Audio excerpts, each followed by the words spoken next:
A segunda carta de Pedro. Ela é dirigida à mesma rede de igrejas da primeira carta de Pedro, e provavelmente foi escrita no mesmo local em Roma. Pedro se torna ciente do fato de que morrerá em breve. E a evidência que temos da tradição antiga é que Pedro foi executado pelas autoridades romanas durante o reinado do imperador Nero. E então essa carta atua como um discurso de despedida de Pedro.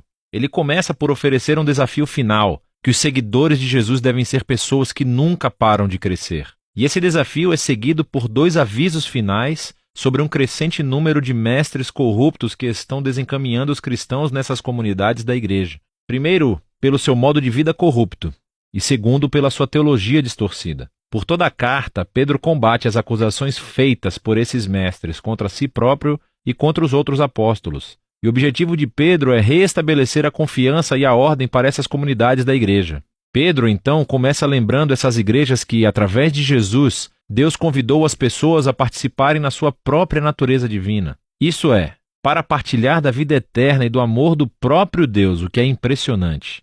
E isso requer uma resposta de uma vida inteira. Aceitar essa dádiva significa estabelecer um compromisso para o desenvolvimento dos mesmos traços de caráter que marcam a natureza divina do próprio Deus. Pedro lista aqui 7 que se devem almejar. E a característica final que engloba e completa todos os outros é o amor. O que, segundo Jesus, significa devotar-se ao bem-estar do próximo, não importando o custo ou o retorno. Amar, segundo Pedro, é compartilhar da vida do próprio Deus. Pedro, em seguida, declara o objetivo da carta. Ela atuará como uma crônica dos seus ensinamentos para serem transmitidos às próximas gerações, pois ele não estará vivo para fazê-lo em pessoa. Então, antes de morrer, ele deseja abordar essas objeções e acusações feitas pelos mestres que distorcem os ensinos de Jesus e dos apóstolos. Pedro, então, aborda uma acusação reproduzida por céticos presentes e futuros, ou seja, que ele e os apóstolos teriam inventado tudo isso sobre Jesus ter ressuscitado dos mortos e ser o rei do mundo. Jesus não vai realmente voltar um dia. Pedro oferece o seu depoimento como testemunha ocular do poderoso momento de transformação de Jesus na montanha. Lembre-se da história em Marcos, capítulo 9. Os apóstolos viram Jesus ser exaltado como rei, e a sua ressurreição significa que ele está vivo como rei e voltará para salvar o nosso mundo um dia. E então, o futuro retorno de Jesus para trazer o reino de Deus cumprirá com o que todas as antigas escrituras têm apontado todo esse tempo. As palavras dos profetas do Antigo Testamento não são fantasias inventadas. Em vez disso, o próprio Deus falou conosco por meio dessas palavras humanas da Escritura e através do humano Jesus. Então, Pedro continua abordando as ameaças apresentadas pelos líderes corruptos da igreja, e ele se concentra em mais objeções que eles apresentam. Primeiramente, esses mestres negam a ideia de um acerto de contas final, do momento em que Deus responsabilizará todas as pessoas pelas escolhas que fizeram. E essa negação é o que, convenientemente, permite aos mestres ignorar os ensinos de Jesus a respeito de dinheiro e sexo, porque eles lucram absurdamente ensinando nas igrejas sem mencionar o fato de que estavam dormindo com todo mundo por aí. Entretanto, Pedro lembra aos seus leitores que Deus pode e irá confrontar a rebeldia com a sua justiça. Ele recorda 3 exemplos antigos quando Deus fez isso. Primeiro, ele menciona a história sobre os filhos de Deus em Gênesis 6, como foi interpretado em uma obra judaica popular da época chamada Primeiro Enoque. Primeiro Enoque diz que os filhos de Deus são anjos rebeldes que passaram dos limites e dormiram com mulheres, merecendo assim o julgamento de Deus. Pedro, então, traz à tona as histórias do dilúvio antigo e de Sodoma e Gomorra. Nos 2 casos, ocorreu uma rebelião que levou ao julgamento divino. Contudo, Pedro diz, Deus sempre foi fiel para libertar seu povo e usa a história de Ló como um exemplo. Pedro faz a ligação entre essas 2 histórias antigas e o modo de vida corrupto dos mestres. Eles também buscam dinheiro e sexo. Eles desprezam a autoridade de Deus e conduzem outras pessoas a pensarem que Deus não se importa com decisões morais. Ele diz que eles ensinam uma mensagem de liberdade cristã e usam-se disso como permissão para fazerem o que desejam. É por essa razão que Pedro traz à tona as cartas de Paulo mais tarde no capítulo 3. Parece que esses mestres distorcem a mensagem de Paulo sobre a liberdade em Cristo. Entretanto, não é esse tipo de liberdade ao qual Paulo se referia. Pedro deixa claro que esses mestres não são realmente livres. Na verdade, eles são escravos dos seus desejos carnais.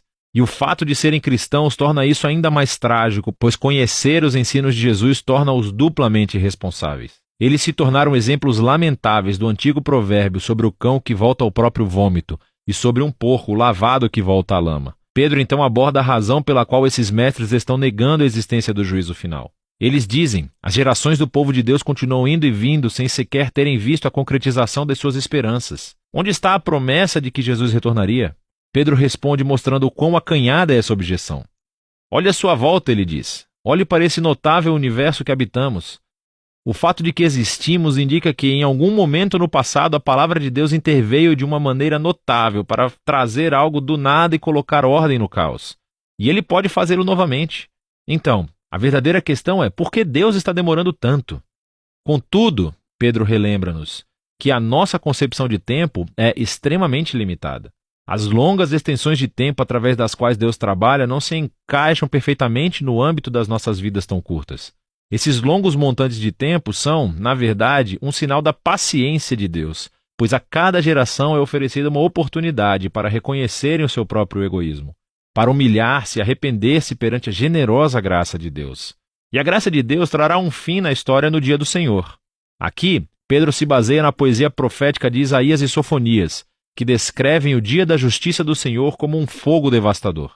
Pedro diz: os céus passarão, e a estoiqueia irá derreter no fogo.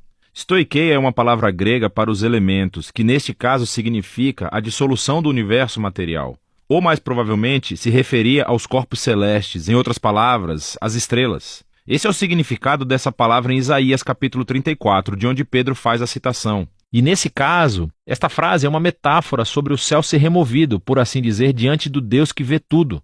E por isso Pedro diz que o dia do Senhor resultará na exposição da terra e de todas as suas obras. O objetivo final da justiça devastadora de Deus não é destruir o universo material. Pelo contrário, é expor o mal e a injustiça e removê-los, para que um novo céu e terra possam existir, mas dessa vez permeados de justiça. Cheios do amor de Deus e pessoas que conhecem o amor de Deus e amam seus próximos como a si mesmos.